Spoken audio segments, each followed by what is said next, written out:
ሆሳዕና በስመ አብ ወወልድ ወመንፈስ ቅዱስ አሐዱ አምላክ አሜን። በዓለም ላይ የምትኖሩ ኦርቶዶክሳውያን የእግዚአብሔር ልጆች ሰላም እግዚአብሔር ይብዛላችሁ።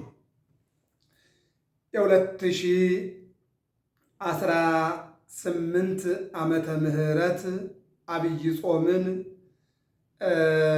እንደ እግዚአብሔር ቸርነት የጅማሬም የፍጻሜም ባለቤት እርሱ ነውና አሁን ላይ ሆሳዕና ላይ ደርሰናል። ቅዱስ ያሬድ ከኒቆዲሞስ ረቡዕ ጀምሮ እስከ እሑድ ያለውን ሆሳዕና ይለናል። አሁን ላይ በዕለቱ የሚቀርበውን የሊቃውንቱ ስብሐተ ነግህ፣ ስብሐተ ሆሳዕና፣ ስብሐተ ነጉንና ወንጌሉን አገናኝተን ሆሳዕና ማለት ምን ማለት እንደሆነ ይልቁንም ዛሬ ከረቡዕ ጀምሮ ሆሳዕና ብላ ቤተ ክርስቲያን ከቅዱስ ያሬድ መነሻነት የተነሳ ታስተምራለችና በማቴዎስ ወንጌል ምዕራፍ 21 ቁጥር 1 ጀምሮ ስናነብ ስለ ሆሳዕና ይነግረናል፣ ያስተምረናል። ሆሳዕና ማለት አሁን አድን ማለት ነው። መቼ አድን? አሁን አድን። ማቴዎስ 9:6 ላይ ሕሙማን ይፈቅድዎ ለዐቃቤ ሥራይ ወአኮ ጥዑያን፣ የታመሙት ባለመድኃኒቱን ይፈልጉታል ወይም የታመሙት ባለመድኃኒት ያስፈልጋቸዋል። ያልታመሙት ያይደለ የታመመ ሰው መድኃኒት ያስፈልገዋል። አሁን አድን። ቅዱስ ዳዊት በ117:25 ላይ የእስራኤል ሕዝብ ዘንባባ ወይም የዘንባባ ዝንጣፊ ይዘው አሁን አድን እያሉ ሆሳዕና ቡሩክ ዘይመጽእ በስመ እግዚአብሔር፣ ያው በእግዚአብሔር ስም እግዚአብሔር ሆኖ የሚመጣ እሱ የተባረከ ነው። ሆሳዕና አሁን ኦ እግዚኦ አድንሶ፣ አምላክ ሆይ አሁን አድን።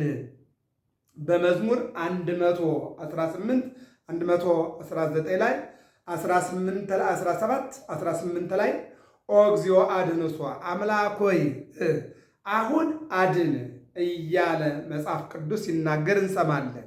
በማቴዎስ ወንጌል ምዕራፍ 21 ቁጥር 1 ጀምሮ፣ በማርቆስ ወንጌል ምዕራፍ 11 9 ጀምሮ፣ በዮሐንስ ወንጌል 12 13 እነዚህን ስንመለከት ሆሳዕና በአርያም ሆሳዕና በአርያም ኦ እግዚኦ አድንሶ ከቅዱስ ዳዊት ከመዝሙረኛው የተወሰደው ኃይለ ቃል መዝሙረኛው ልበ አምላክ ዳዊት አቤቱ አምላክ ሆይ፣ አዎ የእስራኤል ሕዝብ ዘንባባ ወይም የዘንባባ ዝንጣፊ ይዞ አሁን አድን፣ ይቅር በል፣ ማር እያሉ የተናገሩትን እነሆ ቅዱስ ዳዊትም ይህንን ይዞ ተነስቶ ተናግሯል።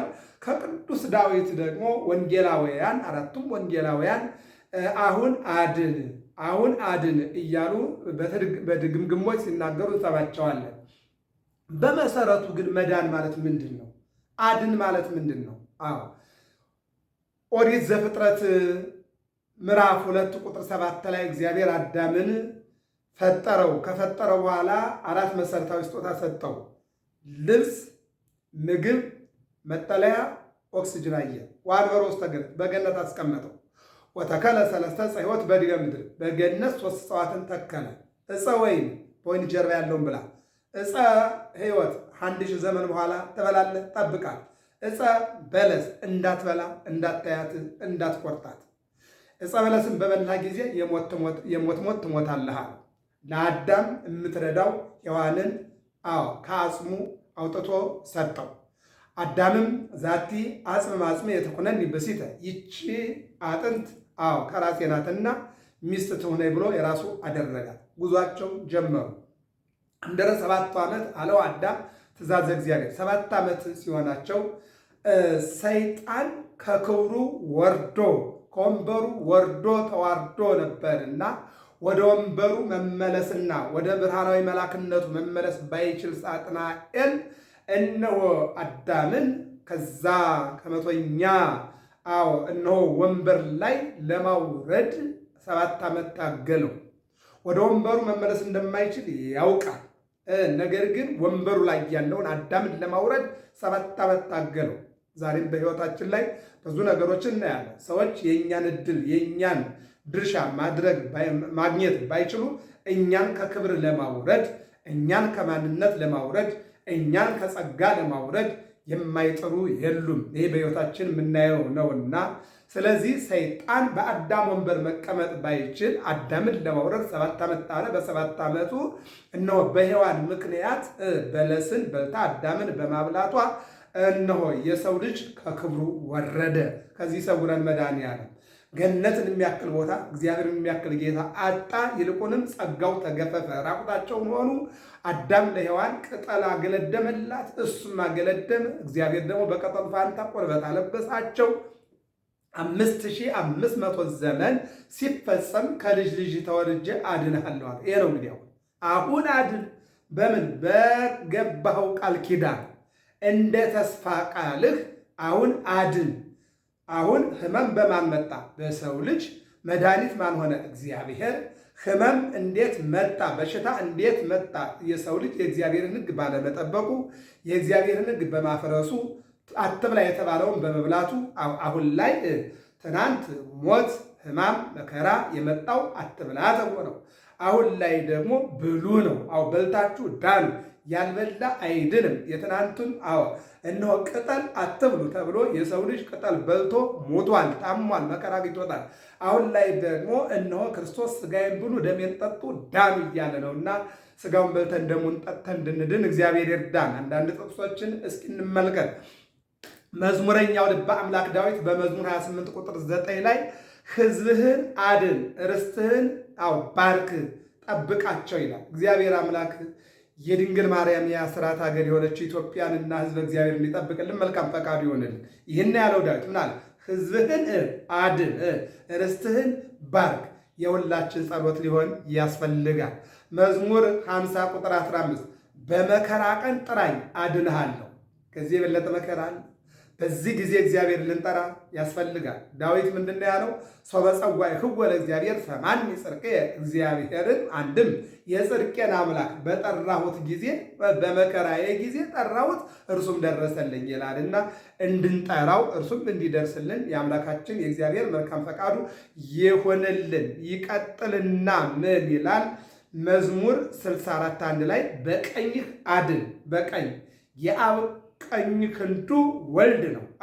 ክን ምን ፈኑ እዴከ ማርያም አድነን ወባልሃን የማይነኪር ወምድሆሙ እማይ ብዙ ወእምድሆሙ ለደቂቀ ነኪር ይላል በአምላክ ዳዊት ማለት ነውና የአብ ክንዱ ማን ነው? ወልድ ነው። ይህን ዳዊትን ጠይቀው ዳዊት ምን አለ?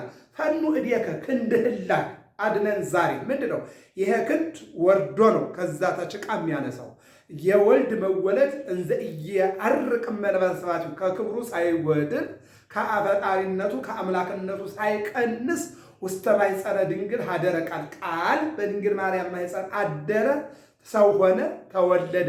ዘእንበለ ኃጢአት ባሕቲታ ከኃጢአት በስተቀር እንደኛ ሰው ሆነ ይላል። ስለዚህ ምን አለ? በቀኝህ አድን ማለት ቀኝ ብርቱ ነው። ብርቱ በሆነ ኃይል ብርቱ በሆነ በቀኝ ክንድህ አድን ማለት ክንድህን ላከውና ተወልዶ ደሙን አፍሶ ስጋውን ቆርሶ ያድነን። ስለዚህ ቀኝ ብርቱ ነው። የፈለገውን ያነሳል፣ የፈለገውን ያደርጋል።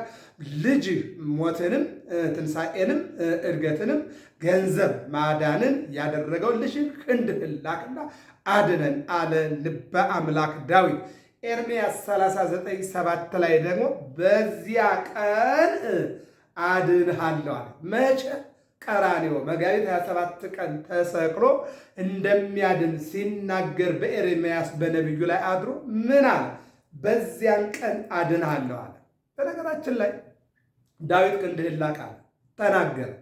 ክንዱ የተባለው ክርስቶስ ነው። መጣ፣ ተወለደ። ዳዊት ግን ይህን ተናገረ እንጂ ሞት ቀደመው። ኢሳይያስ መድኃኒት ትልካለህ፣ በመድኃኒት አድነን አለ። መድኃኒቱን አሻግሮ አየ። እምርሆ ቅሰ ሬዋ ድንግል ማርያምን አየ። እምርሆ ቅሰ ቀራንዮን አያት። ኢሳይያስ ግን በመጋዝ ተሰንጥቆ አረፈ። ኤርምያስ ምን አለ? በዚያን ቀን አድንሃለሁ ብሏል እግዚአብሔር። የሚቤዥ እግዚአብሔር አለ። መዳን እንደሚመጣና እንደሚደርስ ኤርምያስ ተናገረ። ኤርምያስ ግን በድንጋይ እንደ እባብ ተቀጥቅጦ አለፈ። አያት በራእይ በሱባኤ እንጂ ቀኑ አልደረሰም። ይህን ነው የሚነግረን።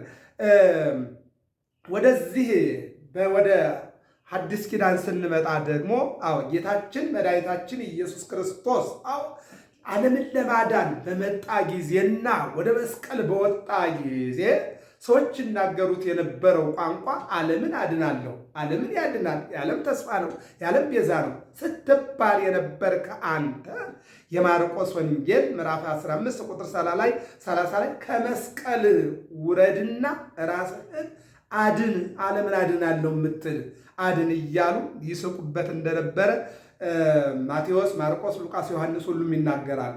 መስቀል ላይ የተንጠለጠለው በእርግጥም ዓለምን ለማዳን ነው፣ ሊያድን ነው። እነሱ ግን ያፌዙና ይስቁ ነበረ። ዓለምን አድናለሁ ብላል፣ ለምን ራስን አታድንም? ረድስኩ መስቀል ከወነራይ ከመስቀል ላይ ውረድና እስኪ ድነህ እንሂድ እኛንም አድነን። እንደውም በሉቃስ ወንጌል ምዕራፍ 23:31 ላይ በግራ በኩል የተሰቀለው ራስን አድን እኛንም አድነን፣ ለነገሩ አንተ አታድንም እያለ ያፌዝበት እንደነበረ መጽሐፍ ቅዱስ ይናገራል። ኦሪት ዘፍጥረት 49:18 ላይ እግዚአብሔር ሆይ መድኃኒትህን እጠብቃለሁ። ሆሳዕና መድኃኒት ምን አለ ያዕቆብ? እግዚአብሔር ሆይ መድኃኒትህን እጠብቃለሁ፣ መድኃኒትህን እጠብቃለሁ አለ። እንደገና ደግሞ መዝሙረኛው ልበ አምላክ ዳዊት 14:10 ላይ ከጽዮን ለእስራኤል መድኃኒትን ማን ይሰጣል? ከጽዮን ለእስራኤል መድኃኒት ማን ይሰጣል? ጽዮን ኢየሩሳሌም፣ ጽዮን ድንግል ማርያም፣ ጽዮን ታቦተ ጽዮን። ከጽዮን መድኃኒትን ማናት? ድንግል ማርያም ናታ። መድኃኒትን ወልዳ የሰጠች እሱን ዮሐንስን ወንጌላዊን እንጠይቀው። ምን ይላል መሰላችሁ? የዓለም መድኃኒት ሊሆን እንደላከው እንመሰክራለን። የዓለም መድኃኒት ኢየሱስ ክርስቶስ ሊሆን እንደላከው እንመሰክራለን። አሁን ከጽዮን መድኃኒትን ማን ይሰጣላል? እግዚአብሔር በማን? በድንግል ማርያም መድኃኒቱን ወለደችው። መድኃኒት ክርስቶስ ዓለሙን አዳነ። ይህን ይነግረናል ማለት ነው። እና ምን አለ? የዓለም መድኃኒት ሊሆን እንደላከው እንመሰክራለን። ማንን? ኢየሱስ ክርስቶስ የዓለም መድኃኒት። ሆሳዕና አሁን አድን።